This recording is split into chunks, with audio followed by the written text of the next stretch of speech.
क्या हो हर पल क्या होता है जब वो जन्म लेता है।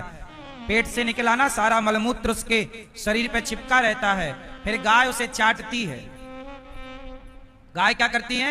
चाट चाट कर उसे पवित्र कर देती है, निर्मल कर देती है। जैसे गाय बच्चे के बछड़े के गंदगी को समाप्त कर देती है, ऐसे भगवान भक्त के ऊपर लगी अहंकार की गंदगी को समाप्त कर देते हैं।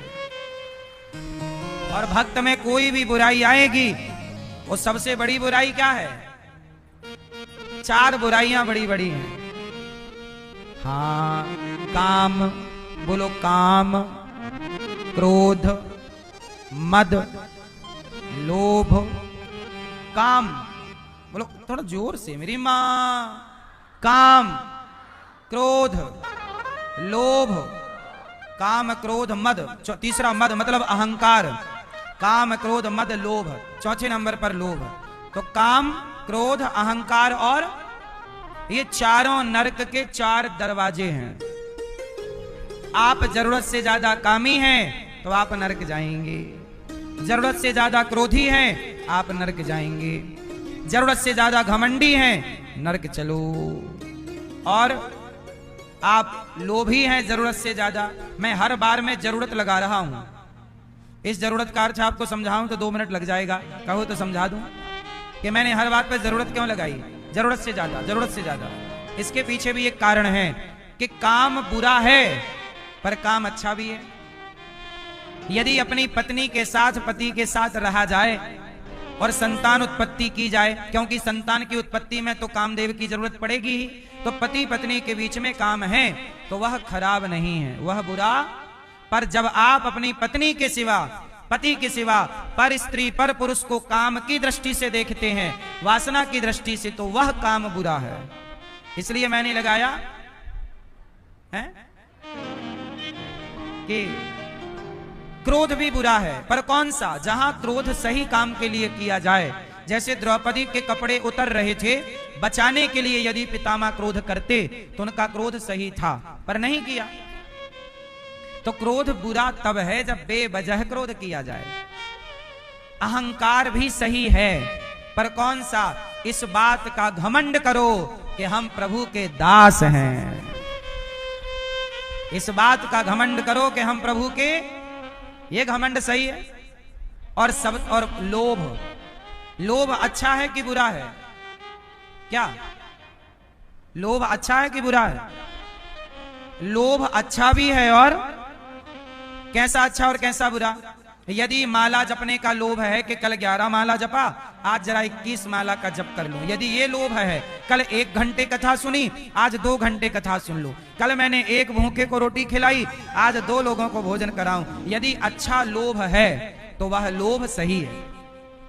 और लोभ बुरा है कि भाई का खेत भी मेरा हो जाए, पड़ोसी का घर भी मेरे नाम हो जाए, दूसरे का धन हड़पने का लोभ, तो वह लोभ गलत है।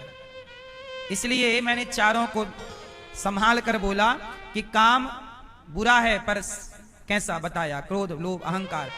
तो अच्छा एक बात और बता दो, आप बताओ, पाप का बाप कौन है? पाप के फादर कौन है? पिता। आप बताओ, सब चुप रहेंगे। पाप के पिता कौन है? बताओ, है? पाप के पिता कौन? हम जिनसे पूछेंगे वही बताएंगे। पाप के पिता कौन है? आप सब ना बोलो, ये है? नाम बताओ, पाप के पिताजी का नाम है? क्रोध, भैया बोल रहे हैं क्रोध। पाप के बाप का नाम क्या है भैया, बताएंगे? नहीं, गुस्सा है? भैया बताओ चश्मा वाले, पाप के बाप का नाम क्या है? हैं? स्वयं, मतलब आप ही पाप के बाप हैं। ये भैया मिल गए अपने को। अपन चले थे पाप के बाप को ढूंढने, भैया बोले मैं ही हूं स्वयं। अच्छे मिले हैं, देख लो पाप के बाप। ये काहे पाप पैदा कर रहे हो तुम? हाँ, तो पाप ही पाप पैदा कर दिया आपने।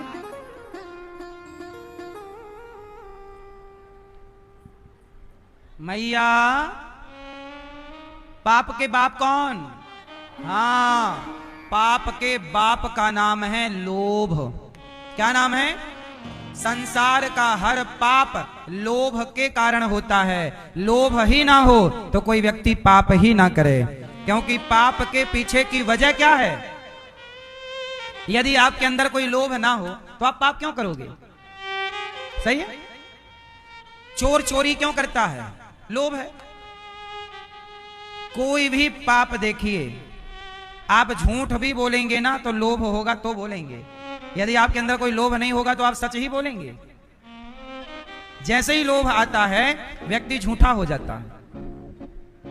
इसलिए अपने अंदर के लोभ को जिसने मार दिया वो पाप से मुक्त हो जाएगा। इसलिए संत क्या करते हैं? सबसे पहले अपने लोभ को समाप्त करते हैं और जंगल में जाकर, एकांत में जाकर, पेड़ की छांव में रहना शुरू कर देते हैं। हमें लोभ किसी का नहीं, कपड़े तक का लोभ नहीं। ऐसे ही बिना कपड़ों के भी हमारे नागा साधु घूमते हैं, कपड़े का भी लोभ नहीं। बोलो हाँ। क्योंकि पाप होगा लोभ से, पर हमने लोभ का ही मुंह कुचल दिया तो पाप नहीं होगा। सही है? इसलिए लोभ नरक का द्वार है और लोभ ही हर पाप का बाप है। यही है पाप का